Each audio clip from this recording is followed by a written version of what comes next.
Hey everybody, welcome back. Today we're going to have a little open forum type of discussion, and what I'm really trying to focus on is should you always shoot for 100% when you go in for VA disability? And this is a controversial subject, right? A lot of people have different opinions on this. There's a lot of different, methods of saying, hey, yes, every veteran should go for 100%. Now, do I think that veterans deserve to be compensated more in general all across the board? Absolutely. But that doesn't change where we are today, right? Where we are today is that if you have an in-service event and you can connect it to a current diagnosed disability, and there's a connection between those very well, then you can claim for that disability at the severity of the symptoms. Where I think a lot of veterans get caught up is they're like, oh man, I deserve 70%, or I'm 50% disabled for that, or I'm 100% disabled for this. The question is where do you fit in the rating schedule, right?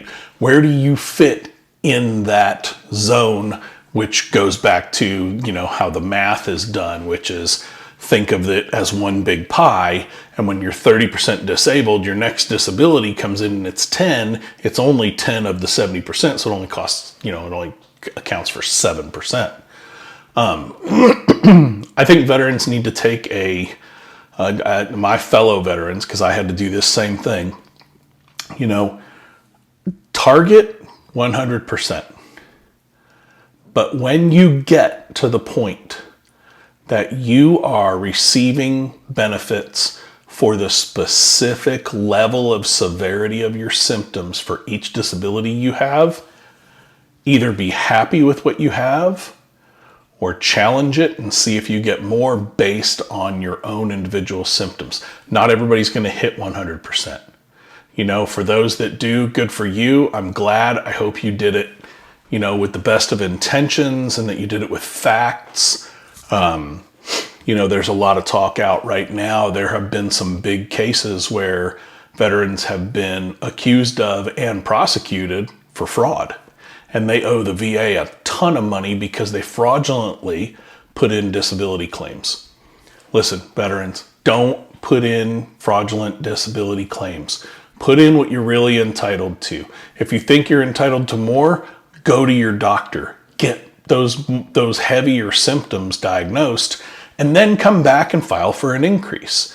It's kind of straightforward, right? And then it shouldn't be as complicated as it is, because ratings, the rating specialists within the VA, the people who are rating you, of course they have biases. They're going to read one thing and do the other. That's what these escalations are for. You can do supplementals, you can do your higher level review, you can appeal it to the board. There's all kinds of things that you can do to get those up to the correct level if the VA is wrong. However, I'm going to just say, from a specific standpoint of headaches, let's just talk about headaches, right? If they are prostrating, fully prostrating, meaning you have to lay down in a dark room, quiet room, multiple times per month, on a very consistent basis over at least 6 months to a year, then you get your 50%.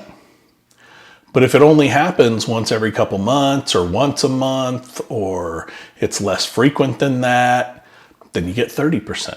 And if that's truly where you are, accept where you are and be happy that you're getting the compensation for it. Nobody wants to hear that. Veterans don't want to hear that. They want to hear, man, hard charge your way to 100%. And there's a lot of channels out there that'll tell you to do that. But there's also another handful of channels out here where we'll tell you the truth.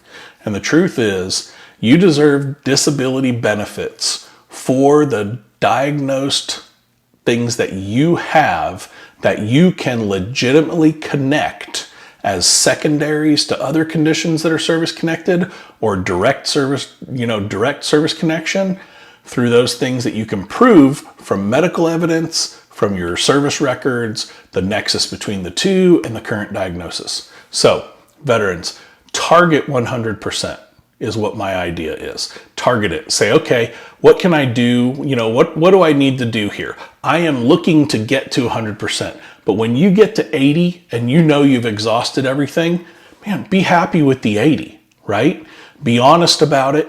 Don't get caught up in this fraud thing, because it's costing some veterans hundreds of thousands of dollars.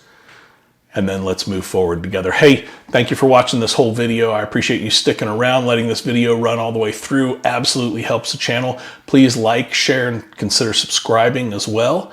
And we'll keep getting the word out to other veterans. Take care.